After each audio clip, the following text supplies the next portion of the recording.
Welcome to the Human Capital Innovations Podcast. We're your source for personal, professional, and organizational growth and development, where we share original research, explore industry trends, and interview executives and thought leaders from across the globe. We hope you join us often for practitioner-oriented content around all things related to leadership, HR, talent management, organizational development, and change management. Maximize your personal and organizational potential with Human Capital Innovations Podcast.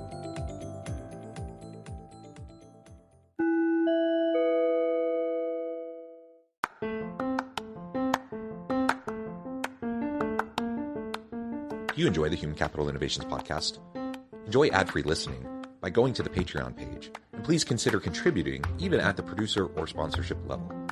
And please leave a review. Thank you for your support.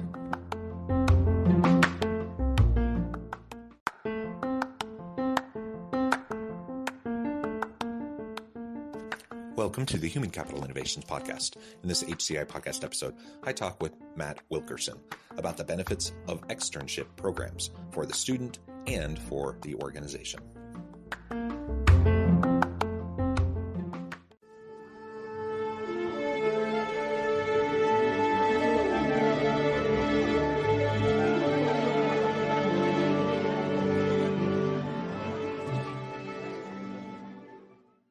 Matt Wilkerson, welcome to the Human Capital Innovations Podcast. Thanks for having me, John.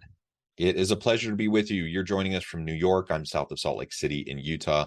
And today we're going to be talking about the benefits of externship programs for the student and for organizations alike.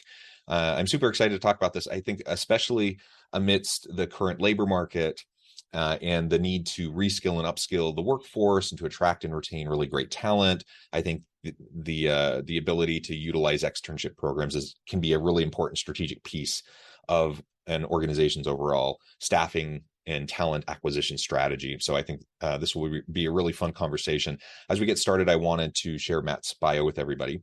Matt Wilkerson is the co-founder and CEO of Paragon One, which scales real work and experiential learning between companies, schools, and students. The company's flagship product, remote externships, are an alternative to internships that provide students with more access, flexibility, and credentialing opportunities so that they can build their resume while developing fundamental skills that employers seek.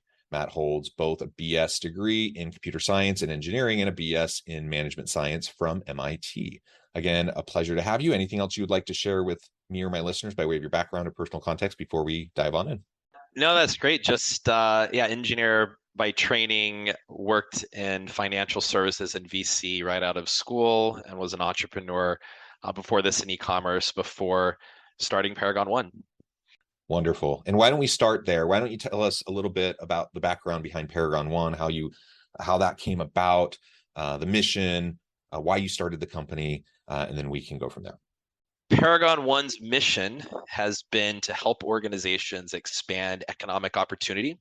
And we're doing that through real work educational experiences. So what we've done is developed a tech platform that helps Fortune 1000 teams launch essentially live student education programs. They're fully remote, and they're all around a real work experience. We call them remote externships, which kind of sounds like an internship, but as we'll kind of get into, it's quite different. And what it allows companies to do is have their employees engage with large cohorts of students. So you might be 30 or 50 students around a real work project, and they'll do that in a very efficient and scalable manner. We like to say we only need maybe 30 minutes to an hour of employee time to support a cohort of 50 students. And what we're envisioning is, in a decade, a world where student ambition, no matter where you come from, is matched with incredible opportunity. So no matter your background, your education, your network, we all know that internships are kind of this must-have if you want to have a real opportunity upon leaving school. But it's interesting, if you look at Fortune 1000 internship programs, they usually have an 80 to 90% conversion rate to full-time hire. That's the expectation when they launch these programs. And that's because they're actually a very heavy lift on HR, but also on the teams that support students. So they really want to be sure when they bring an intern in that they're going to turn it into a full-time hire, hopefully. And that means that when they're recruiting for those interns, they're basically recruiting for full-time hire. They want to see everyone buttoned up, kind of ready for prime time. The problem, if you've remember being a student, is that you don't always have it figured out what you want to do. And you have a limited amount of time to get to that kind of junior year internship that usually leads to the full-time hire. And so if you don't already have an impressive resume, or maybe you don't go to a certain school, or maybe you're still exploring a career, or you're a first generation student whose parents didn't tell you to start the race really early, this becomes a big problem. And it's an even bigger problem if you're an underserved or underrepresented student. And so it all comes down really to ROI for companies, or the perceived ROI. And just kind of a quick story about that. When I was a banking analyst early in my career, I developed tendinitis in my hands. So I couldn't type for a while.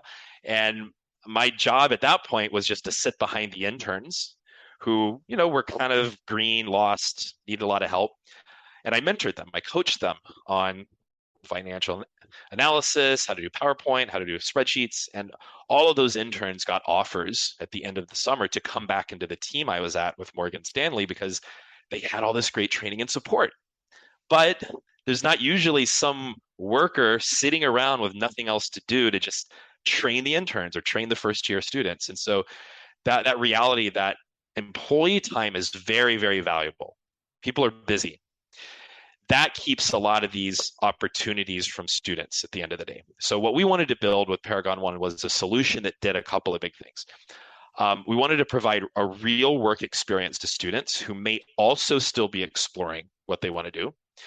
We also wanted to give companies the chance to give these experiences to students, but without taking up a lot of their team's time. So we made it turnkey, and yeah, happy to talk more about that. That's wonderful. And maybe you can help me understand the similarities and maybe differences between something I do. So I'm a university professor. I'm a department chair. I run an HR, HRM program, and we do a lot of what sounds like maybe you're calling externships. We call them community engagement projects, consulting projects. So pretty much every course that the student goes through, they're going to work in teams as students, and they're going to work with an organization, with a company, on a real world issue that company's facing. So it's not an internship. It's more like collectively the team might put 100 hours in to this project over the course of a semester. So it's good real world learning opportunity and experience, not the same as an internship, but it's that experiential learning component. Is that consistent with what you're describing? That's a big inspiration here. We looked at some of the well-tested models in cohort-based education and learning, and exactly what you're describing. Some people might call them case study programs, capstone projects, where it's still classroom-based, right? You still, in this case, you might be guiding the students on how they should be thinking about the work, how they should be developing the skill set. The company is involved, but they might show up on certain occasions. And so in our case, you can kind of think of replacing a professor's lecture with the company. So they'll come in and have periodic webinars with a cohort of students and talk about strategy of the company, the importance of the work, how they're going to use it. And then we also provide what we call program managers. These are like teaching assistants in a class, and they're there to check in weekly with students in a live setting, but also on our Discord channels and other forums to provide feedback, mentorship, and really just guide the students along. So those are two components. And everything else is really handled by a custom technology platform that we developed. It's kind of a part learning management system and part workflow management system. So we have a team that builds curriculum from the input from the company, so that the students are learning skills and really making sure that they're learning exactly what they need for the work.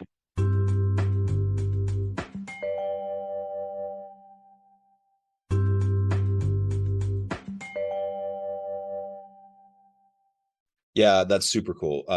Because from the faculty side, when I'm helping to facilitate, I'm working to line up projects. That takes a lot of legwork, reaching out to companies, trying to line up projects. And it's also, just a lot of work on my end to make sure that I'm facilitating the projects, making sure they're high quality, so that the students who are representing me and the business school and the university are, representing us well. And then just trying to stay up to date on the rapid pace of change in industry to make sure that I'm staying relevant with what the companies actually need. That's a heavy lift for faculty. And that's something I've been committed to. And so I feel like I do a pretty good job of it. But frankly, it's not something I can ask of every faculty member to do, especially anyone who might be coming in as a part-time faculty member. And so this sounds really cool because you're constantly getting that input from the organization, where they're really co-educators in the whole process, and they're making sure that in real time they're training and teaching students on what needs to be happening for their organization. So that sounds really cool because you're staying up to date with the current trends, the current needs of the organization in real time. Exactly. Yeah, very cool. So tell us then more about the platform itself and how that works. You said it's a mix, of a learning management system with some other things. Tell us a little bit more about how that functions.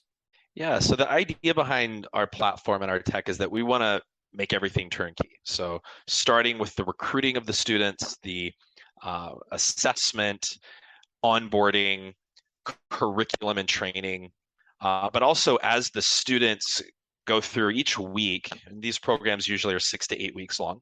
Each week, there's going to be a new part of the curriculum that unlocks around the project. So let's take, for example, they're working in data analytics, or actually a program that we're running right now with HSBC is in Web3 product management. And the students, in this case, they're prototyping and designing the Web3 bank of the future, because HSBC is really interested to know what sort of decentralized technologies, DeFi, crypto, Web3 technologies that will be used to disrupt the banking system. So each week, students will learn about a new concept. And as they go through each week, there'll be a set of tasks and training that are coupled together so that they might get some early practice and rehearsal on what they might do. And in the later weeks, there might be some final project that they're putting together. It could be a prototype in product management. It could be a presentation if they're making a pitch to a marketing team. So whatever that is, at the end, they'll also present to the company. And oftentimes senior leadership will come and give feedback to the students in real time. Along the way, though, they're going to get to check in on how their work is going. So it's kind of like having this trainer in your corner, giving you feedback on the work, helping you refine it. So when you do present it to the company, if you've never done this before, it can be intimidating, some of these functions, but you'll have that insight from someone who's supporting you. Yeah, super cool. And I my head is spinning. And after the interview, offline, I just want to talk to you about, possible ways to partner, here at my university, because everything you're describing is exactly in line with what our aims and goals are and what we're trying to accomplish. We're just doing it sounds like, in a more complicated, time-consuming way that maybe we can streamline. And so that sounds fantastic. So we'll have that conversation. Tell us a little bit now. I know you have a collaboration with HP Tech Ventures. Tell us a little bit more about that, and then maybe some of the other companies you're currently working with. Sure. So HP Tech Ventures is the corporate venture capital arm of HP.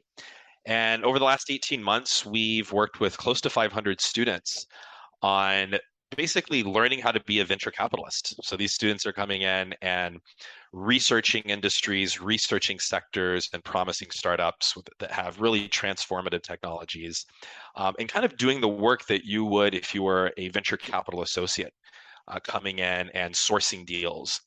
And so we'll train them on how to identify promising startups, how to analyze industries, and they're constantly pitching startups to the managing directors and partners at HP Tech Ventures. And we've even had some students identify startups that HP has started going down the due diligence process with. So the HP team has found it really beneficial for their own insights, but also for the students. They're able to reach a pretty geographically diverse population.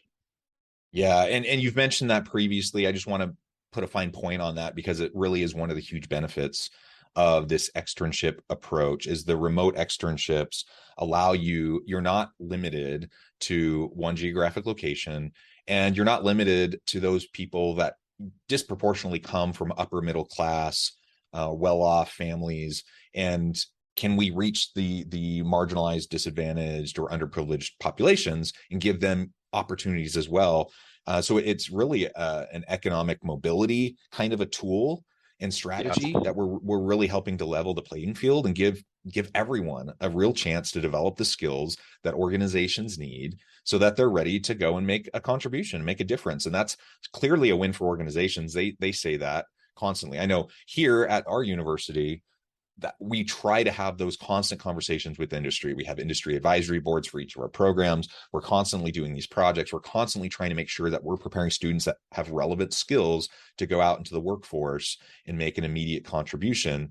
And even with all of those efforts, we still feel like we're constantly trying to get that input, constantly trying to update our curriculum, constantly trying to do those things to provide our students with the opportunities that they need.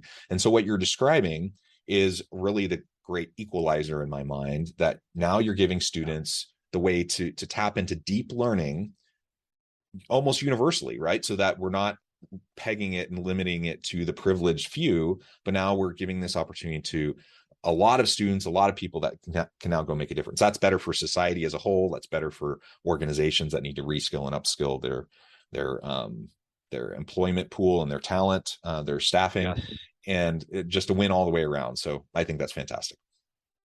Exactly. And what we're finding is a lot of the enterprise Fortune 1000 companies that work with us, many of them are using externships really as to signal their commitment to career development and education of Gen Z, and to signal a commitment to real diversity, equity, and inclusion impact, where you're actually changing a student's life, right? If a student now gets an opportunity from Pfizer, from Meta, from HSBC on their resume, that opens up doors, right? Whether or not the student goes and works with that company, that opens up doors for the students. Now, why is that important for a company to kind of invest in talent they're not 100% sure that they want to bring on board, like with their internship program? Well, what we're finding is that a lot of companies are leading from kind of this corporate social responsibility mindset around, how do I elevate my employer brand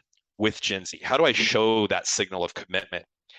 And it shows up in a lot of different ways for the employers. It's a benefit to just their outside brand with shareholders, with potential candidates, but also internally with employees, because they're giving their employees now a chance not just to do traditional volunteering on a one-to-one basis, but to volunteer their time for impact, right? If you spend an hour with 30 to 50 students that you didn't have to prep all those lesson plans for necessarily, right? That's an incredibly efficient use of employees' time. And the employees, we find, they love it because they see the impact that they have, that they're not just giving some mentorship over an hour, they're actually transforming how a student perceives an industry. They're helping them actually complete real work. And that's I think the big piece that ties this all together, is that employee engagement. And over time, our belief is that this cohort-based model around real work will lead companies to this more innovative way of attracting talent, to engaging that talent, and ultimately assessing that talent on that work that doesn't involve the traditional resume screening necessarily, where we talked about all those, there's obviously things around bias, around just not seeing what someone's capability is that doesn't come through on that little piece of paper.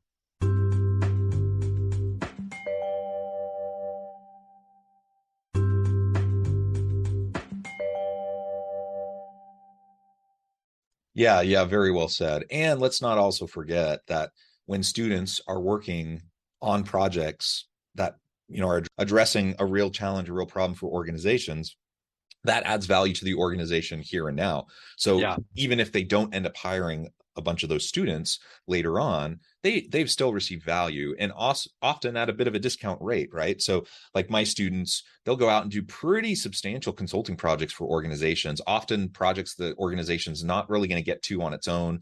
We're offering it for free. Often these projects are valued at 20, 30 grand, and we're doing it for free because we know they're putting in their time to help our students. And it's a win-win, even without the students getting paid. And so organizations are getting that value immediately, hopefully, if it's designed well.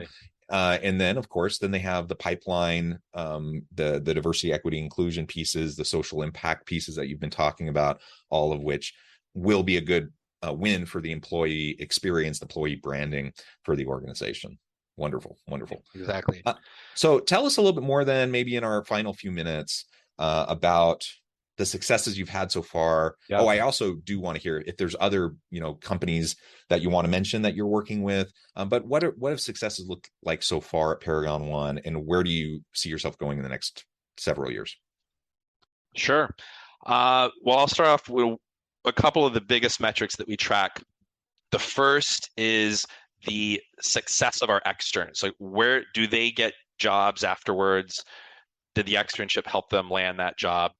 45% of our externs are hired by a Fortune 1000 company, either an internship or full-time, within 6 months of completing an externship program. So the students are very recruitable. And we've polled them. We've said, hey, did the externship help you? And they've rated it 8 out of 10 and the impact in helping them land that next opportunity. 77% of externs, this is year to date, even just this year, are from an underserved, underrepresented minority background. So Black, Hispanic, Latinx. And just say that percentage one more time, because that's powerful. Sure. 77% of our externs are from an underrepresented minority background.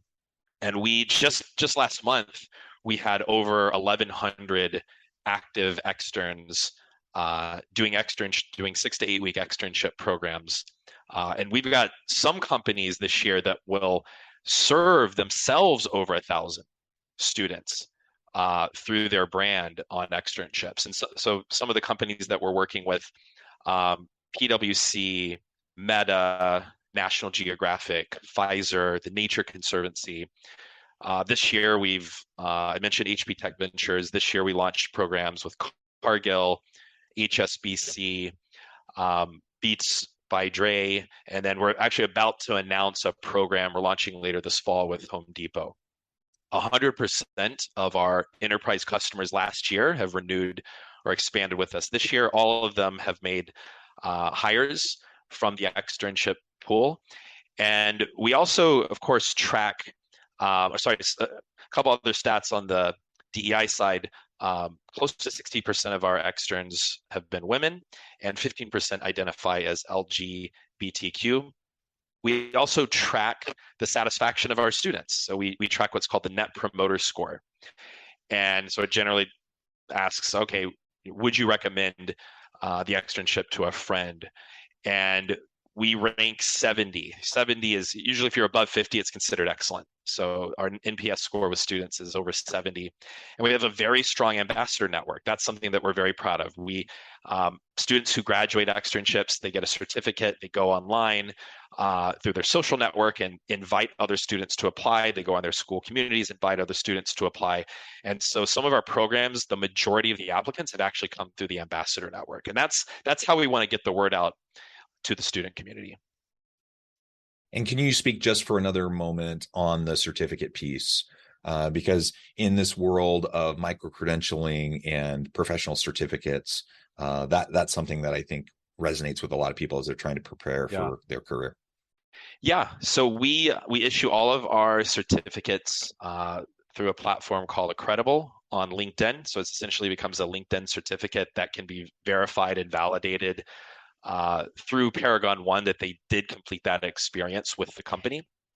And if you go on LinkedIn right now and you just go to the search bar and type Paragon One and then click on posts, you can just scroll and just see endless numbers of students. We don't ask them to do this. They go on and they'll post their certificate and they'll share about their experience. They'll share about what they learned. Obviously, confidentiality is we make very clear with the students is honored with the company's work, but they'll share at least conceptually what they worked on, what they learned with these companies, and invite other students to come in. And so that network effect that we're seeing, that social community that we've been building, is really powerful. So cool. My wheels are spinning, and I'm just super excited to continue this conversation with you offline as it relates to my work at the university. But for the sake of this conversation today, I'm going to give you a chance now as we wrap up to just share with listeners how they can connect with you, find out more about your work, your team, what the first, next steps would be for them, and then give us the final word on the topic for today.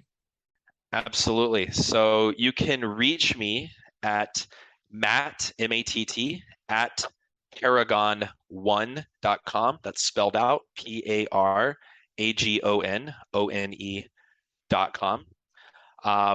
And yeah, if you're a school, I can connect you with our school team. If you're a corporation that's interested in exploring externships, can connect you with our partnerships team. But yeah, I'll just wrap with, going back to our vision. I think that we really do believe that in a decade, corporations will kind of start taking this mantle on of the next generation educators, and that you have all this amazing talent, employees, and knowledge to unlock for students. It just has to be done in an efficient, structured way. We want to use technology to make that happen so that eventually any student, no matter their background, if you have ambition, you will get the opportunity to explore your career. You will get the opportunity to try something out and not have those doors shut. Yeah, wonderful. Matt, this has just been a real pleasure. I encourage listeners to reach out, get connected, find out more about what Matt and his team can do for you. And as always, I hope everyone can stay healthy and safe, that you can find meaning and purpose at work each and every day. And I hope you all have a great week. Do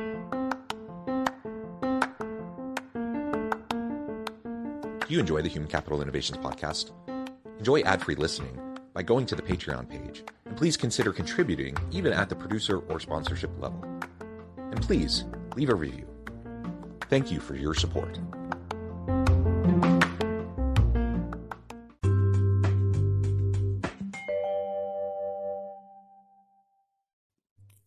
Thanks again for joining us for this episode of the Human Capital Innovations Podcast. I hope you stay healthy and safe and that you have a great week.